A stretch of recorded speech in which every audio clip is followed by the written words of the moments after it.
ছাত্র জনতার অভ্যুত্থানে ফ্যাসিবাদ পালিয়ে গেছে, সেই অভ্যুত্থানের পেছনের মহানায়ক ছিল দেশনায়ক তারেক রহমান।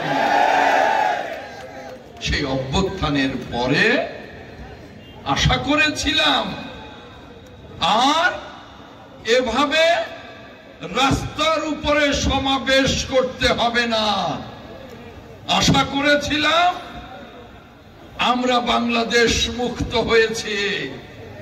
17 বছর যে ভোটের জন্য লড়াই করেছি, যে গণতন্ত্রের জন্য লড়াই করেছি, যে মানবাধিকারের জন্য লড়াই করেছি, এবার তার জন্য লড়াই শেষ। এবার গণতন্ত্রের অগ্রযাত্রায় সকলে শরীক হব। কিন্তু পরম দুঃখের বিষয়, আজ ওই গণতন্ত্রের জন্য, ওই মানুষের অধিকার আদায়ের জন্য, নির্বাচনের জন্য, মানবাধিকারের জন্য আবার রাজপথে কথা বলতে হচ্ছে।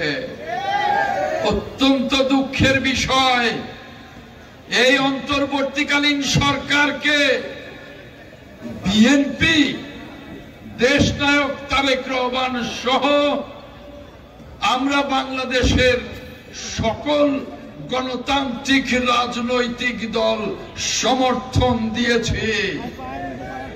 আমরা এই অন্তর্বর্তীকালীন সরকারের সর্বাঙ্গীন সাফল্য কামনা করেছি। আমরা আশা করেছি যে প্রয়োজনীয় সংস্কার শেষ করে এই সরকার অনতিবিলম্বে নির্বাচনের তারিখ ঘোষণা করবেন। কিন্তু আজকে কি দেখতে পাচ্ছি? আজ দেখতে পাচ্ছি বাজারে জিনিসপত্রের অগ্নিমূল্য এই সরকার সামাল দিতে পারছে না। দেখতে পাচ্ছি নির্বাচনের কথা যতই বলছি, দেখতে পাচ্ছি যে সরকারের ভেতরে এবং সরকারের বাইরে একটি মহল ষড়যন্ত্রে লিপ্ত। তারা বলছে যে এখন নির্বাচন নয়, সংস্কার। আরে সংস্কার তো বিএনপি দেখিয়ে দিয়েছে।